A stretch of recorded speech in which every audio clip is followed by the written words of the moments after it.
Today's topic is debate. How to perform well in a debate. In a debate, delivery is very important. People may come up with the most stunning content for their argument, but the fact is that in most cases, nearly 1/3 of the marking criteria goes to your delivery of the material. While speaking passionately about poorly researched work probably won't win you a debate, marrying factual evidence with emotional conviction will. No matter how analytical and academic a debate is, your presentation will have a definite effect on your adjudicator as well as your audience. In a tight match, your win may rest on the drama of your performance. So remember, it's not just what you say, it's how you say it. The art of rhetoric. Discover how to persuade through invention. The 5 canons of rhetoric were first coined by the Roman philosopher Cicero in the 1st century. Cicero laid out these 5 major rules of rhetoric, dividing skillful argumentation into more digestible parts. The first step of rhetoric is called invention. It refers to the nascent stages of an argument, where you discover the pressing nature of your argument for your particular audience. You need to have an understanding of your audience's desires and needs, as well as how to best appeal to them. So think of the needs of your audience and what they want and what you're selling to them. Rhetoric continued. When appealing to your audience, think about a balance of logos, ethos, and pathos. These 3 modes of persuasion will be used to convince your audience to believe in your argument. Each will provoke a different reaction from a crowd, and you must change your approach to adapt to the needs of your audience. A more logical approach, resting mainly on logos, might be appropriate when your audience wants factual evidence of how you improve their dire circumstances. When trying to keep an even tone and seem unbiased, employ more ethos in your speech. This is good for a more formal audience, but one that you still need to empathize with, you or the situation that you're being faced with. Rhetoric Part 3. Pathos has the potential to become manipulative in the wrong occasion. But when done right, you can inspire particularly strong emotions within your audience. These emotions have the power to drastically change the course of your speech. Mastering the art of rhetoric will ensure that your prepared speech is as strong as possible. This will boost your ability to perform this argument. Before you begin your debate, make sure to arrange your argument. The order that your audience hears your argument has a massive effect on how they'll perceive your speech. You've most likely come across the 5-paragraph essay in your studies. While this format is not appropriate for all speeches, the basic layout is based on a Greek and Roman argumentative structures. The 5 steps are as follows. The first step is introduction. The second step is statement of fact. The third is confirmation or proof. The fourth is refutation. And the 5th is conclusion. The 5 parts, a more detailed look. So introduction. In the introduction, you need to express your message and why it's important to your audience, as well as yourself. So the introduction includes the importance of your message, why it's important for you and the audience. Number 2, statement of fact. In the statement of fact, we break down the general thesis of your argument into smaller parts. This is where you name reasons or specifics why the current issue exists. Step 3, confirmation, proof. Craft your main argument here, as well as reasons why your argument is a successful one. Refutation, number 4. Acknowledge your opposition, giving some credence to their argument before challenging their point of view. And the last part, Part 5, conclusion. Wrap up your main points of your argument and give instructions on what you want your audience to think or do. When debating, it's always important to think of your style and being creative, because you need to express your argument and improve your style continuously to make better and better arguments. You don't want your argument to be riddled with cliches or tired language. You want your argument to sound original. Get creative with your speech, expressing salient points in a dynamic way. Ensuring that you are proud of your style will help you perform it with much more conviction. Try to have your own sound. Don't sound like everyone else. You can make an active use of various linguistic tropes when arranging your argument. Also known as figures of speech, these tropes are tried and true methods in composing a sleek and compelling argument. You should also adjust your style to fit your audience. Make sure you express your ideas in a way that aligns with the moral and intellectual level of your audience. Antithesis will help you contrast ideas and phrases, as well as skillful juxtaposition. Metaphor and similes are both nice ways to equate one idea to another. Any of these tropes will add spice to your writing. When debating, commit your argument to memory. You shouldn't need paper.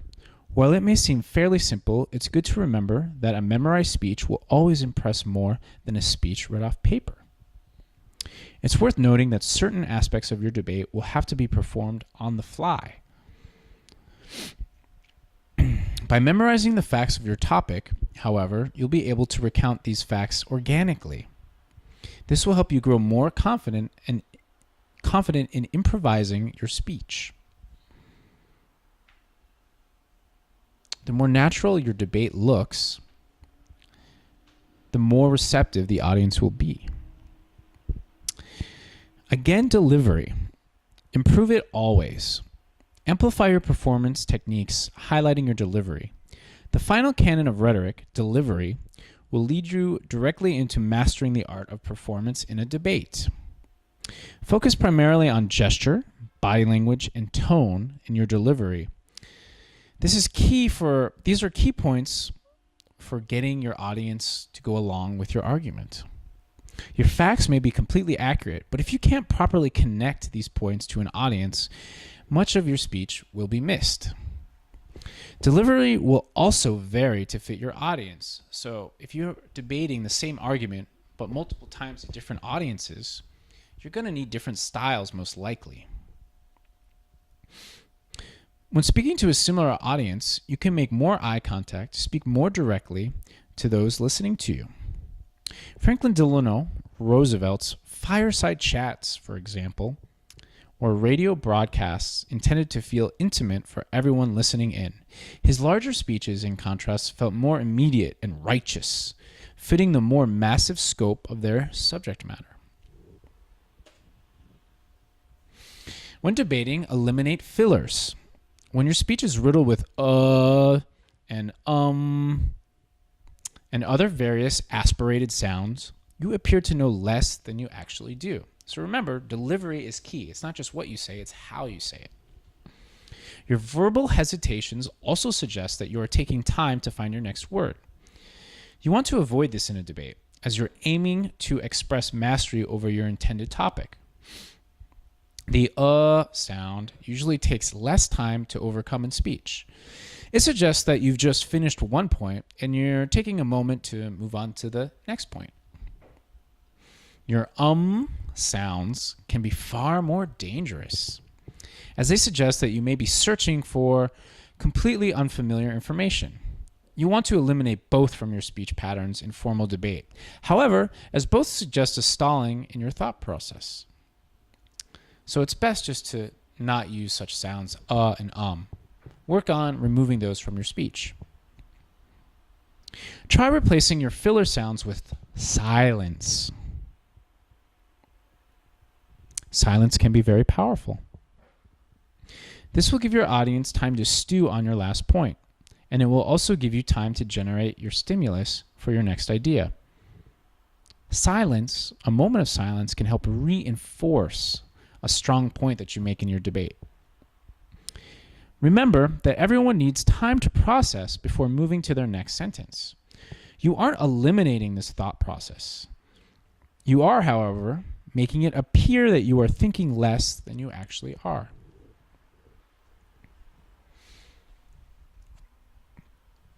When debating, try to use synonyms, especially when you want to avoid overused language. Always try to use synonyms for overused words. Words that get repeated frequently in your argument that other debaters use should be avoided. Use a thesaurus to find words that mean the same thing but are different. It's easy to settle into overused words and phrases while debating, especially because a great deal of your speech will be founded on your research. Remember, when debating, you want to sound original, so don't just repeat things that have been oftentimes heard in other similar debates. That's why it's important to use synonyms. There's a tendency for politicians to rest back on trite language, and you want to avoid falling into those traps when you debate.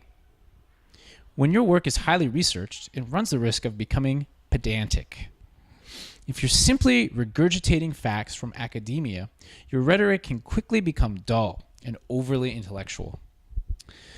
Look out for words such as capitalist or dichotomy. These sorts of words, while thick with various meanings, have been dulled by overuse in the past few years. When debating, it's very important to speak slow and enunciate. There's a tendency, especially among young debaters, to fire off facts in a rapid, nearly manic way. While you don't want to make your speech drag, there are many benefits to slowing down your speech patterns.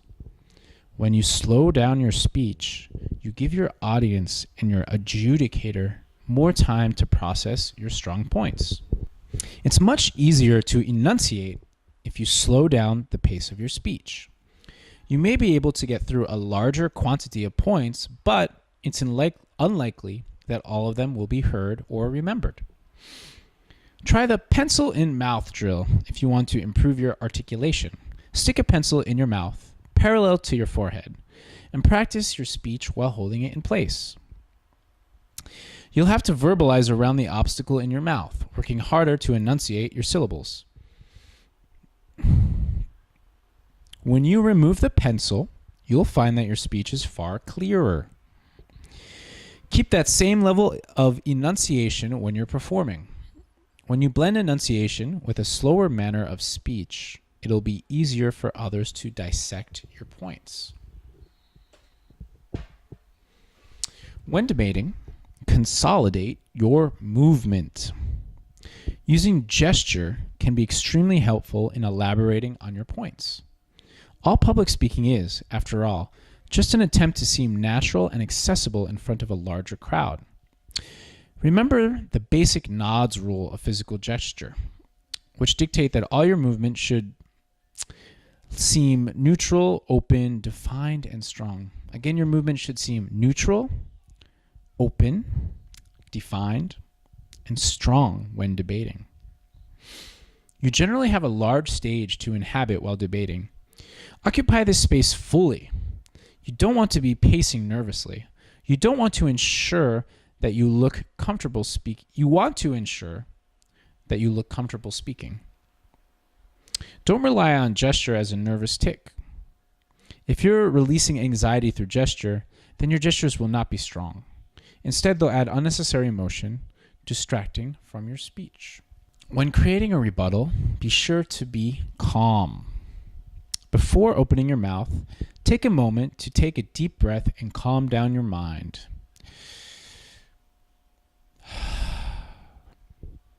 There's a lot of pressure riding on the rebuttal portion of the debate, especially as you have to connect your various points in an improvised fashion.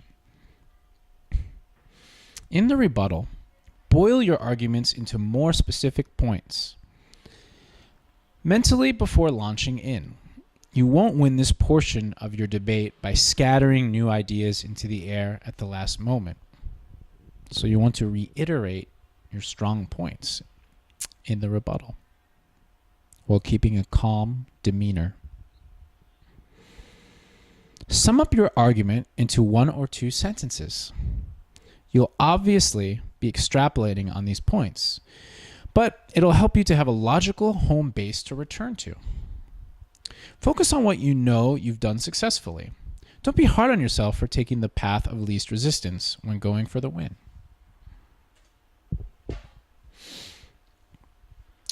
When debating, it's always important to establish eye contact.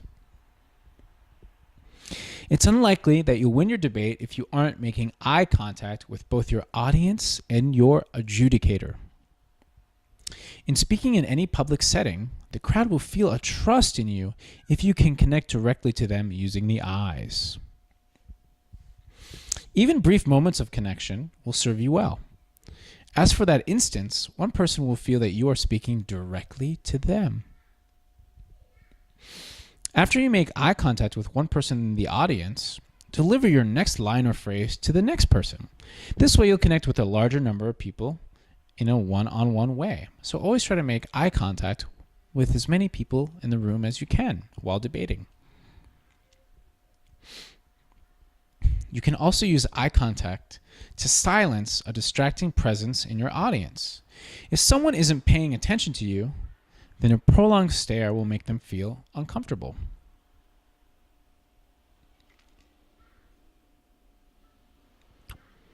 The hope then is that they'll quiet down, or at least attempt to be less distracting.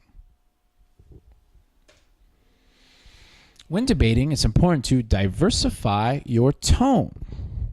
No one wants to listen to a monotonous speaker, especially if you're being judged on your ability to craft a compelling argument. Remember, it's not just what you say, it's how you say it. Changing your tone throughout will also highlight the breadth of your argument, as you should adapt for each section of your speech. If you're speaking about grisly, violent details, you'll want to adapt a tone of disgust. When slipping in a mild joke or self-aware remark, a humorous or lighthearted tone can be very effective. Above all, your tone should always have some level of urgency. This proves that you aren't avoiding the importance of the topic at hand. Diversifying your tone is very important, but you never want to forget the core of your speech. And when debating, the dynamic pause is a powerful weapon in your debate arsenal. Master the dramatic pause. Any moment of stillness in a debate should feel important. Because so much of debate revolves around the power of oration, any break in the action will feel heavy. The dramatic and power pauses are the longest and often the most successful. They come directly after and before large moments in a speech, respectively. So just before making an important point or just after, use a moment of silence. When done poorly, these major pauses can really tank an argument. Make sure that you've built up to this pause with a great deal of momentum. That way, your silence will be earned. Pauses can range in their use, from dividing major points in a paragraph to allowing you to get a drink of water. Make sure that you're using your pauses appropriately, and as you don't want to break your focus with too much regularity. So don't overuse the pauses, use them when you need to and appropriately.